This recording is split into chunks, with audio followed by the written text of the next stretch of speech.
இன்னைக்கு எபிசோட்கான ஹாட்ஸ்டார் ப்ரோமோல திவ்யாவும் பார்வதியும் பாத்தீங்கன்னா ஒரு கான்வர்சேஷன் பண்ணணும் அப்படின்னு சொல்லிட்டு ரெண்டு பேரும் பேச ஆரம்பிச்சிருக்காங்க.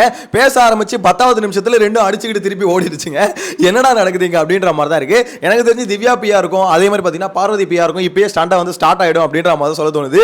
திவ்யா எல்லாம் பண்றது சரிதான் அப்படின்ற மாதிரி திவ்யா சைட்லயும், பார்வதி பண்றது எல்லாமே சரிதான், நாங்க எப்பத்துல இருந்து அதுதான் சொல்லிட்டு இருக்கோம் அப்படின்ற மாதிரி பார்வதி சைட்லயும் ரெண்டு பேர் பிஆர் டீம் இப்பயே அடிச்சுக்க ஆரம்பிச்சுக்க போறானுங்க அப்படின்ற மாதிரி தான் இருக்கு.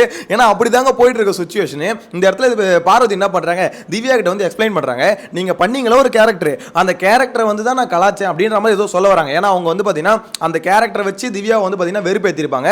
திவ்யாவை வெறுப்பேத்தி ஆப்போசிட் டீம் வந்து அந்த இடத்துல வந்து பாத்தீங்கன்னா கேஸை கிரியேட் பண்ணும் அப்படின்னு சொல்லிட்டு தான் பிளான் பண்ணாங்க. ஸோ அதுக்கோசம் வந்து திவ்யாவை நோண்டாங்க. அது ரொம்ப கேவலமான ஸ்ட்ராட்டஜின்னு வச்சுக்கோங்களேன். எனிவேஸ் அதை ஒன்று பண்ணாங்க. ஸோ அதை திவ்யாவை கடுப்பேற்றும் போது அந்த விஷயம் பெரிய ஹீட் ஆயிடுச்சு, ரெண்டு பேருக்கு நடுவே ஹீட் ஆயிடுச்சு. ஸோ அதனால வந்து இப்போ அதுக்கு ஒரு கிளாரிட்டி கொடுக்கணும்னு வந்து பேச ஆரம்பிக்கிறாங்க. உங்ககிட்ட ஒன்று பேசும்போது நீங்க ஒரு மாதிரி பாத்தீங்கன்னா கோவப்படுறீங்க, கத்துறீங்க அப்படின்ற மாதிரிலாம் சொல்றாங்க. அதாவது பார்வதி, நீ ஒரு மாதிரி பேசுறல, அதே மாதிரி நான் இப்படி தான் பேசுவேன், நான் வந்து இப்படி தான் நான் அப்பத்திலிருந்தே பேசிட்டு இருக்கேன் அப்படின்ற மாதிரி பார்த்தீங்கன்னா திவ்யா அந்த சைடில் சொல்றாங்க.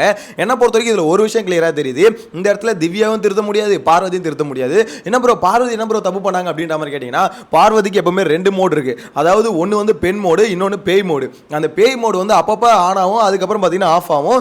ஆஃப் ஆகிட்டு இந்த மாதிரி காமா பேசுறதுக்குள்ள அதாவது திவ்யா அப்படியே வாய்ஸ் அப்படியே ரொம்ப ஸ்லோ பண்ணிட்டு அப்படியே இந்த நல்லவங்க மாதிரியே வந்து பேசுவாங்க பார்வதி. ஸோ இது வந்து பார்வதி கிட்ட இருக்க ரெண்டு மோடு வச்சுக்கோங்க. திவ்யா கிட்ட எப்பவுமே ஒரே மோடு தான். அதாவது நீ எவன் வேணா வந்து பேசு, எனக்கு பிடிச்சவன் பிடிக்காத எவன் வேணா பேசு, உன்னை பேசவே விட மாட்டேன், நான் மட்டும் தானே இங்கே பேசுவேன் அப்படின்றது தான் திவ்யா கிட்ட இருக்கும் மோடு. ஸோ அதுவும் பார்த்தீங்கன்னா ரொம்ப ஒஸ்டான விஷயம் தான். அது எப்படி ஒருத்தவங்க மட்டும் தான் பேசிக்கிட்டே இருக்கிறது எப்படி வேலைக்கு ஆகும்? திவ்யா கிட்ட இருக்க பெரிய பிரச்சனை ஸ்டார்டிங்லேருந்து எல்லாருமே சொல்லிக்கிட்டு இருக்காங்க. ஆனால் கடைசி வரைக்கும் திவ்யா வந்து அதை திருத்தணும் அப்படின்னு கொஞ்சம் கூட யோசிக்கல. அதாவது இப்போ எல்லாரையும் பேச விடணும், ஒரு இடத்துல நம்ம பேசுகிறோன்னா நம்ம மட்டும் பேசக்கூடாது, மற்றவங்களும் பேசணும் அப்படின்றது ஒரு பேசிக்கான விஷயம். ஆனால் திவ்யா அதை பண்ணவே மாட்றாங்க. ஃபுல் அண்ட் ஃபுல் பார்த்தீங்கன்னா அவங்க மட்டுமே தான் எப்பவுமே பேசிக்கிட்டே இருப்பாங்க, அவங்களோட பாயிண்ட்டை மட்டும் தான் எடுத்து வச்சுக்கிட்டே இருப்பாங்க. ஆனால் பார்வதி இங்கே சொல்கிற பாயிண்ட் கரெக்டான பாயிண்ட் தான். அதாவது நீங்கள் மற்றவங்களை பேச விட மாட்டேற, நீ வந்து உங்கள்கிட்ட ஒரு கான்வர்சேஷனே வச்சுக்க முடியல அப்படின்ற மாதிரி சொல்கிறாங்களா, அது உண்மைதான். திவ்யா கிட்ட ஒரு கான்வர்சேஷன் வச்சுக்க முடியல. ஏன்னா அவங்க கிட்ட யார் பேசினாலுமே அவங்க என்ன சொல்ல வராங்க அப்படின்றத கேட்காம இவங்க சொல்ல வரது மட்டும் தான் அங்க ரெஜிஸ்டர் பண்றாங்க. அது எனக்கு தெரிஞ்சு நிறைய பேருக்கு இந்த வீட்டுக்குள்ள பிடிக்கல. ஆனா திவ்யாவோட இன்னொரு சைடு பிடிச்சிருக்கு. அதாவது அவங்க ஜாலியா ஃபன்னா பேசும்போது பாத்தீங்கன்னா அது வந்து நிறைய பேருக்கு பிடிச்சிருக்கு அந்த வீட்டுக்குள்ளே சொல்றேன். ஆனா என்னன்னா இந்த ஒரு ஃபேஸ் இருக்குல்ல, அவங்களோட இந்த ஒரு ஃபேஸை யாருக்குமே பிடிக்கல, எல்லாருக்குமே கடுப்பா தான் ஆகுது. ஒரு கேங்காவுக்கு வந்து பேசும்போது கூட என்ன பண்றாங்கன்னா திவ்யா அவங்க மட்டும் தான் பேசணும், அவங்க சொல்ற பாயிண்ட் மட்டும் தான் அங்க இருக்கணும் அப்படின்ற மாதிரி நினைக்கிறாங்க. அது எப்படிமா நீ மட்டும் தான் பேசிக்கிட்டே இருக்கணும், நீ தனியாக கண்ணாடி பார்த்தாம பேசணும், மற்றவங்களே பேசணுமா அப்படின்ற மாதிரி தான் இருக்கு. இப்போ பார்வதிக்கு வருவோம். பார்வதி என்ன பண்றாங்கன்னா, அப்போ ஒரு சம்பவம் நடத்திட்டாங்களே, அதாவது டாஸ்க்ல ஒரு பிரச்சனை நடந்துருச்சுல, அந்த பிரச்சனைக்கு ஒரு க்ளோசர் ஒன்று கொடுக்கணும் அப்படின்னு சொல்லிட்டு திவ்யாவுக்கிட்ட வந்து பேசுகிறாங்க. இந்த மாதிரி நீங்கள் பண்ண கேரக்டர் தான் நான் வந்து கலாச்சேன், உங்களை கலாய்க்கல திவ்யா அப்படின்ற மாதிரி முட்டு கொடுக்குறாங்கன்னு நினைக்கிறேன். என்னை பொறுத்த வரைக்கும் பார்வதி நீ என்ன பண்ண அப்படின்றது ஊர் உலகமே பார்த்துருச்சு. அதாவது நீ வந்து கேரக்டரை கலாய்க்கல, நீ திவ்யாவை வெறுப்பேற்றணும்னு சொல்லிட்டு வாண்டடாக ஒன்று பண்ண, அதுக்கு பேர் கேமுன்னு நீ ஒன்று வச்சனா அந்த கேமு கேவலமான கேம், அவ்வளோதான் மேட்ரு. இங்கே வந்து எல்லாமே கேமுன்னு தான் பார்வதி இப்போ வரையும் பண்ணிட்டு இருக்காங்க. ஆக்சுவலாக அந்த லவ் கண்டென்ட் கூட அது கேமாக தான் இருக்கும் அப்படின்ற மாதிரி தான் நிறைய பேர் சொல்கிறாங்க. எனக்கு தெரிஞ்சு அது கேமை தாண்டி அவங்களோட பர்சனல் ப்ரெஃபரன்ஸ் அப்படின்ற மாதிரி தான் நான் இப்போ புரிஞ்சுக்க ஆரம்பிக்கிறேன். ஏன்னா இது கேமுக்கு அடுத்த லெவல் வந்து இப்போ போயிடுச்சு. இனிஷியலாக அவங்க கேமுக்காக தான் பண்ணாங்க, அதை கமுர்தீன் பார்வதி எல்லாம் கொஞ்சம் கேமுக்காக தான் பண்ணாங்க. ஆனால் இப்போ வந்து பார்த்தீங்கன்னா அவங்களுக்கு பர்சனல் ஃபீலிங்ஸ் வந்து பார்த்தீங்கன்னா அதை விட மேலே போயிடுச்சு. ஏன்னா அவங்க தான் சொல்கிறாங்களே ஃபீலிங்கை கண்ட்ரோல் பண்ண முடியலன்னு. ஸோ அது வந்து நம்ம என்ன புரிஞ்சுக்கிறோம்னா, ஓகே அப்போ இது கேமை தாண்டி இருக்கு அப்படின்ற மாதிரி சொல்லலாம். ஆனால் பார்வதி என்ன பண்ணாலும் கடைசியில் கேமுக்காக பண்ண அப்படின்னு நம்ம சொல்லி முடிக்க முடியாதுல்ல. இப்போ யார் வேணா என்ன வேணா பண்ணிட்டு கடைசியில் கேமுக்காக தாங்க நான் அதை பண்ணேன், அதாவது உன்னை ஏன்டா வெறுப்பேற்றினேன், எதுவும் இல்லை டாஸ்க் வந்தது, அந்த டாஸ்க் வந்து கொலாப்ஸ் பண்ணும், அதனால வந்து அடிச்சிட்டேன்டா நான் அப்படின்ற மாதிரி சொன்னா ஒத்துப்பாங்களா? டே என்ன ஏன்டா அடிச்சேன், அந்த டாஸ்க் அங்கே வந்து கலையணும்ல, அதுக்காக தான் உன்னை போட்டு அடிச்சேன். அது ஓகேடா, டாஸ்க்கை கலைக்கணும்னா நீ போய் கலைக்க வேண்டியதுண்டா, அது என்ன ஏன்டா அடிச்சா, உன்னை அடிச்சா நீ என்ன திருப்பி அடிப்பேன், ரெண்டு பேரும் மாற்றி அடிச்சுப்போம், அடிச்சிக்கும் போது எல்லாருமே இங்கே வந்துருவாங்க. ஸோ டாஸ்க் வந்து பார்த்தீங்கன்னா கொலாப்ஸ் ஆகிடும், அதனால தான் நான் அதை பண்ணேன்.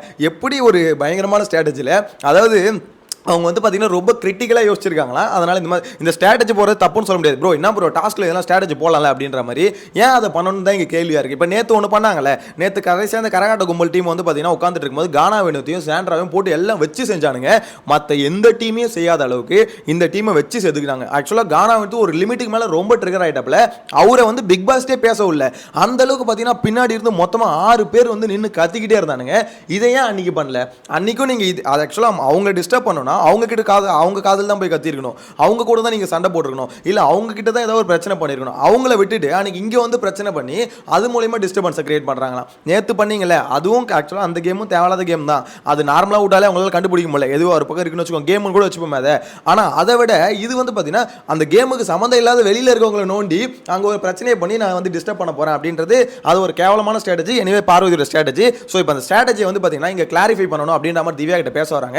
திவ்யா திருப்பி பார்த்தீங்கன்னா அது எப்படி நான் சொல்லுவேன், என்னை பற்றி நீ சொல்லுவேன், நான் எல்லாத்தையும் கேட்டுட்டு இருப்பேன், நான் எம்எல்ஏ ஒரு அக்யூசேஷன் வைக்கிறேன், நான் பேசும்போது நீ கேளு அப்படின்னு சொல்லிட்டு பார்த்தீங்கன்னா இவங்க கத்த ஆரம்பிக்கும். பார்வதி ஐயோ எம்மா உங்ககிட்ட இதுதாமா பிரச்சனை, இதைதாம்மா சொல்ல வந்தேன், நீ பேசவே விட மாட்டேற, உங்கள்கிட்ட கான்வர்சேஷனே வச்சுக்க முடியல, சரி போய் சாப்பிட்டு வந்து பொறுமையாக பேசுவோம், இந்த பாரு உங்கள்கிட்ட நான் பேச வந்திருக்கேன், இப்போ வந்து அதை சாப்பிடு, அது என்ன தூங்கு, இதெல்லாம் எதுக்கு பேசிட்டு இருக்கேன், நீ உங்கள்கிட்ட பேச வந்தால் அந்த பேச மட்டும் கேளு, அதை விட்டு நீ பாட்டு எந்திரிச்சு போனால் என்ன அர்த்தம் அப்படின்னு நம்ம திருப்பி இது பண்ணோன்னா பார்வதிக்கு ஆத்தாடி தெரியாதனமா வாயை விட்டண்டா, திருப்பி பிடிச்சி வச்சுட்டாலே நம்மள அப்படின்ற மாதிரி தான் பார்வதியோட ரியாக்ஷன் இருக்கு.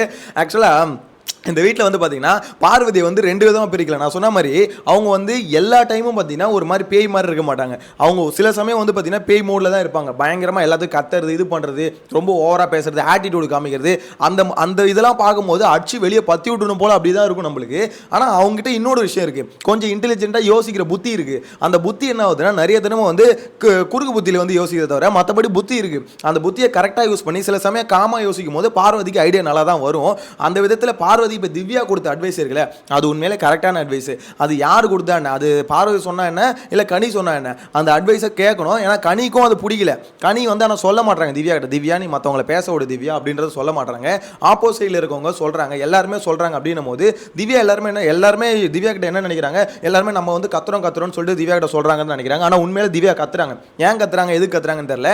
நேற்று கூட ஒரு பிரச்சனை நைட்டு வந்து சொன்னல, அந்த இடத்துல பார்த்தீங்கன்னா அவங்க வந்து கத்திட்டாங்க. அதாவது நார்மலாக அது அவங்களோட ரியாக்ஷன், அவங்க நேச்சர் வந்து இந்த மாதிரி ஏதாவது பயப்பட்டா கத்துவாங்க, அதுல இருந்து தப்பு சொல்ல முடியாது. இந்த இடத்துல பார்த்தீங்கன்னா எஃப்ஜே வந்து லூசு மாதிரி கத்தாது அப்படின்ற மாதிரி எஃப்ஜே கமுருதினி இவங்கெல்லாம் பேசிட்டாங்க. எனிவேஸ் பேசிட்டாங்கன்னு வச்சுக்கோங்களேன். அதை வந்து நார்மலாக எதுக்கு இந்த மாதிரி பேசுவீங்க அப்படின்னு நம்ம நார்மலாக கேட்குறது எப்படி இருக்குது, எடுத்தோன்னு அங்கேருந்து கற்றுக்கிட்டு வந்து அதுக்கு ஓவர் ரியாக்ஷன் பண்ணி பெரிய ஒரு இஷ்யூ அதை மாற்றுறது இருக்குல்ல, அது சரியா இல்லை. ஏன் நார்மலாக அதை பேசவே முடியாதா? இந்த மாதிரி ஓகே அவன் கத்திட்டான், ஓகே என்ன மேட்ரு கமுருதினி எதுக்கு அந்த மாதிரி பேசணும் அப்படின்னு நம்ம நார்மலாக பேசினா அது நார்மல் இஷ்யூவாக முடிஞ்சிடும். மேபி அது திவ்யாவோட ஸ்ட்ராட்டஜியாக நினைக்கிறாங்களா என்னன்னு தெரியல. ஆனால் அவங்களும் கொஞ்சம் ஓவர் ட்ராமா, கொஞ்சம் இல்லை ரொம்பவே கொஞ்சம் ஓவர் ட்ராமா அதை வச்சு கொஞ்சம் கிரியேட் பண்ணுறாங்க அப்படின்ற மாதிரி தான் தோணுது. ஆனால் ஒன்று மட்டும் கிளியராக புரியுதுங்க, இந்த திவ்யாவுக்கும் பார்வதிக்கும் நடுவில் வீட்டுக்குள்ளே எப்படி சண்டை போதோ வெளியும் பயங்கரமான சண்டை போட்டிருக்கு. ரெண்டு பேரோட பிஆர் டீமும் அடிச்சுக்கிறாங்க. ஆக்சுவலாக ஒரு பக்கம் பார்த்தீங்கன்னா பார்வதியோட பிஆர் டீம் வந்து திவ்யாவை கழுவி ஊத்துது, இன்னொரு பக்கம் திவ்யாவோட பிஆர் டீம் பார்த்தீங்கன்னா பார்வதியை கழுவி ஊத்துது. என்னடா நடக்குதுங்க அப்படின்ற மாதிரி தான். ஏன்னா ரெண்டு பேர் பிஆர் டீமும் இறங்கி வேலை செய்கிறானுங்க அப்படின்ற மாதிரி தான் சொல்ல தோணுது. அப்போ மற்றவங்களுக்குலாம் இல்லையா ப்ரோ பிஆர் டீம் அப்படி எல்லாரும் தான் வெஸ்ட் வந்திருக்கானுங்க. இவனுக்கு எவனும் ஒழுக்கம் இல்லை. வீட்டுக்குள்ளே வரும்போது பார்த்தீங்கன்னா என்கிட்ட 5 பைசா இல்லை, காசுக்கே ரொம்ப கஷ்டப்படுறேன், நான் இந்த பிக் பாஸ் நம்பி தான் இருக்கேன் அப்படின்ற மாதிரி பேசுவானுங்க. ஆனால் எல்லாம் வெளியே பார்த்தீங்கன்னா லட்சக்கணக்கில் கொடுத்து செட் பண்ணி அவங்கவுங்க கெப்பாசிட்டிக்கு என்னவோ அந்த அளவுக்கு டீமை செட் பண்ணியிருக்காங்க. அந்த டீம் என்ன பண்ண முடியுமோ அதை பண்ணுது. இதில் ஒரு டீம் வந்து சரியாக பண்ணல, அந்த கண்டஸ்டன்ட்லாம் வெளியே போயிட்டாங்க.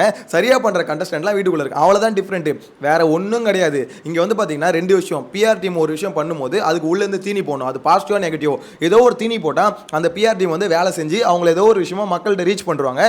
அது மூலியமாக அவங்க சர்வை ஆகிக்கலாம் வீட்டுக்குள்ளே. இப்போ என்ன விஷயம்னா பிஆர் டீமே செட் பண்ணிட்டு வீட்டுக்குள்ளே போய் ஒன்றும் பண்ணாமல் இருந்ததுங்களேன், அந்த டீம் தான் வெளியே வந்துருச்சு. அதுதான் பார்த்தீங்கன்னா இங்கே வந்து என்னதான் பிஆர் டீம் வச்சு மட்டும் இதில் உருட்ட முடியாதுன்னு சொல்கிறாரு விஜய் சேதுபதி. அது உண்மைதான். பிஆர் டீம் வச்சிருந்தா மட்டும் ஒருத்தவங்க வர முடியாது. பிஆர் டீமும் செட் பண்ணணும், அதே சமயத்தில் வீட்டுக்குள்ளேயும் ஏதாவது பண்ணணும். எனிவேஸ் இதுக்கப்புறம் பார்த்தீங்கன்னா எனக்கு தெரிஞ்சு பாருங்க இன்றைக்கி ஆரம்பிச்சிடும். பார்வதி பிஆருக்கும் திவ்யா பிஆருக்கும் பயங்கரமான சண்டைகள் ஆரம்பிக்க போகுதுன்னு தோணுது. எனிவேஸ் இந்த ரெண்டு பேரில் வந்து பார்த்தீங்கன்னா எனக்கு தெரிஞ்சு பார்வதி பேச வந்தாங்களே டாப்பிக்கு, அந்த டாப்பிக்கில் பார்வதி வந்து திவ்யா வேணுன்னு ட்ரிகர் பண்ணாங்க. அது அவங்க மேலே இருக்க தப்பு. அதே மாதிரி பார்வதி சொன்ன பாயிண்ட் கரெக்ட், திவ்யா கிட்ட கான்வர்சேஷன் வச்சுக்க முடியல. ஸோ இந்த ரெண்டு பேரில் யார் ஒரு ஒர்த்தான பிளேயர் அப்படின்னு நீங்கள் நினைக்கிறீங்கன்றத கமெண்ட்டில் மென்ஷன் பண்ணுங்க. நெக்ஸ்ட் வீடியோவில் மீட் பண்ணலாம். Bye by.